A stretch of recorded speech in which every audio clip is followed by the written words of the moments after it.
आज से वृंदावन में ब्रजरथ उत्सव 2021 का भी शुभारंभ हुआ है। यह वर्ष अत्यंत महत्वपूर्ण वर्ष रहा है। 2021 के प्रारंभ में इस ब्रज क्षेत्र में वैष्णव कुंभ पहली बार आयोजित हुआ था।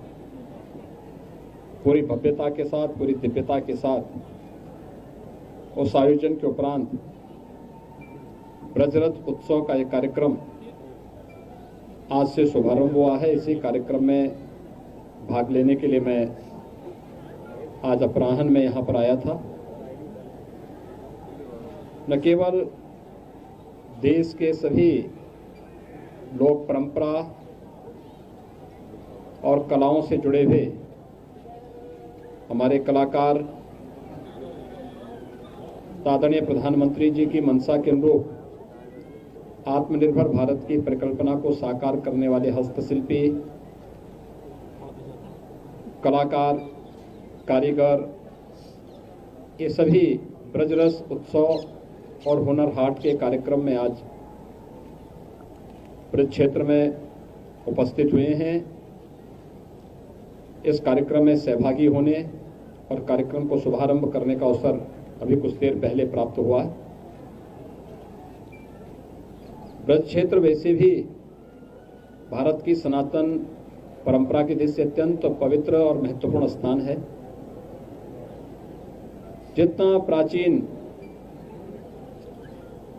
महत्व और पौराणिक महत्व इस पवित्र धरती का है, यह हम सब की इतिहास की ओर हम सब का ध्यान आकर्षित करता है। स्वाभाविक रूप से इस पर हम सब भारतवासियों को गौरव की अनुभूति होनी चाहिए और ये मेरा सौभाग्य है कि इस उत्सव के शुभारंभ के साथ ही जन्मभूमि में दर्शन करने का सौभाग्य भी प्राप्त हुआ है। ब्रज क्षेत्र तीर्थ विकास परिषद यहाँ की आध्यात्मिक और धार्मिक परंपरा को पूरी पवित्रता के साथ अक्षुण्य बनाए रखने के साथ ही यहाँ के प्रमुख 7 स्थलों को तीर्थ स्थल घोषित करने अब यहाँ के भौतिक विकास के प्रति निरंतर कार्य कर रहा है। मुझे विश्वास है कि देश और दुनिया जिस पवित्र भाव के साथ इस पावन धरती को देखता है, ब्रज तीर्थ विकास परिषद उन भावनाओं के अनुरूप यहाँ के आध्यात्मिक और सांस्कृतिक महत्व को बनाए रखते हुए इसके भौतिक विकास को भी एक नई ऊंचाइयों तक लेके जाएगा। आज के इस अवसर पर जब वृंदावन की इस पवित्र भूमि पर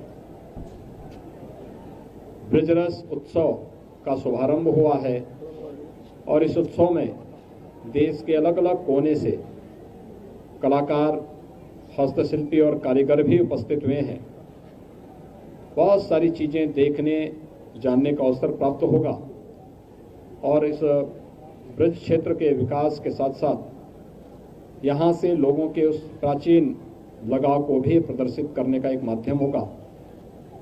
मैं आज के इस अवसर पर इस पूरे उत्सव के प्रति अपनी शुभकामनाएं देता हूँ और यहाँ पर क्योंकि यह जन्मभूमि है भगवान श्री कृष्ण की इस पावन भूमि पर यही प्रार्थना करूँगा कि वे हमें इतनी शक्ति दे कि हम यहाँ की भावनाओं के अनुरूप इस पूरे तीर्थ स्थल के विकास को एक नई ऊंचाइयों तक पहुँचाने में योगदान दे सकेंगे। धन्यवाद।